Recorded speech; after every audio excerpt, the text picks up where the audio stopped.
going to be discussing the header widget. Now, a header, in case any of you are unfamiliar, when it comes to websites, a header is what's always at the top of a site. That's going to be any content or backgrounds that's at the top of a site. And you can put any links, any buttons, any text, and images and videos within a header, and that's always going to remain the first thing that the person sees when the website loads because it remains at the top. That's just how a header works. So you can see here I've created some text and a button right down here at the bottom. And I've done that for demonstration purposes, and you'll see why in just a bit. So when you go ahead and add a widget, header is located here near the top. Once you create a header, you can add any of the content you want. So for example, if I want to make a nice background, you can choose from solid colors, even images, or even videos. So let's go ahead and make a nice image. You can choose anything from our global media library. This is full of thousands of pictures that you're able to use for free.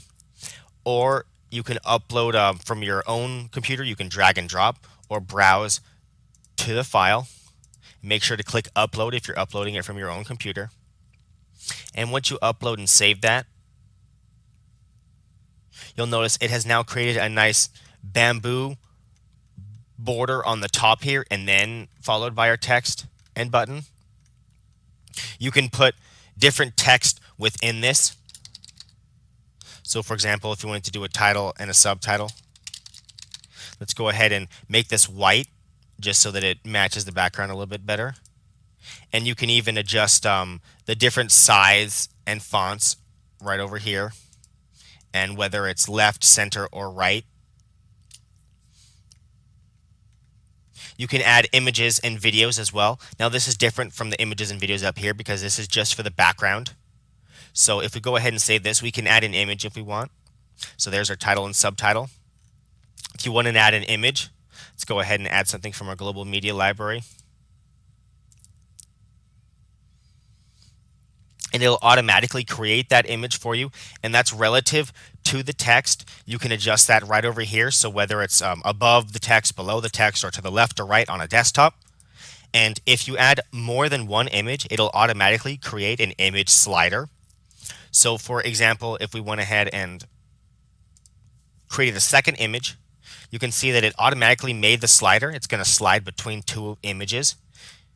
You can adjust the settings for the slider right over here, whether it slides or fades, and then the time. You can even add a video by simply uploading a URL right here, and you can determine the frame that the video is in, such as if you want that YouTube video to look like it's in a MacBook Pro or a desktop computer, or the modal is when it pops out separately. You can add buttons. You can add buttons of pretty much any type, and that's gone over in the buttons tutorial. You can also adjust the space that it takes up right here, and the animation styles. And for additional options, they're just like all the other widgets. You can require whether users be logged in, or whether this is visible on mobile only or desktop only. So this is actually really useful for a header because, as you know, desktops have much bigger screens, so it's often worth it to make a different header for a desktop that'll actually display maybe with a better images or even different images completely. So what we can do is let's go ahead and just view this site just to see what this looks like on the different screens.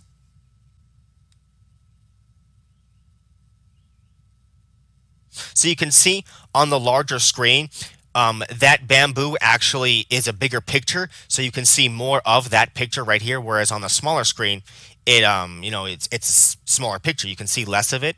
So it still works for the small picture, but let's go ahead and give that bigger screen like a video instead, which works better on computers usually. So if you go ahead and view the site, you can see it is a much larger picture, and you can see the title and the image right there, or the link. Sorry.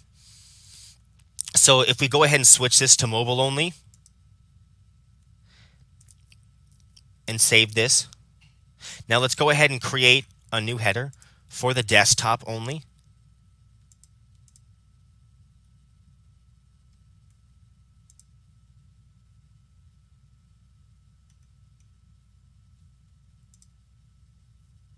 And let's go ahead and have a video for this one. So we're going to make a video for this background.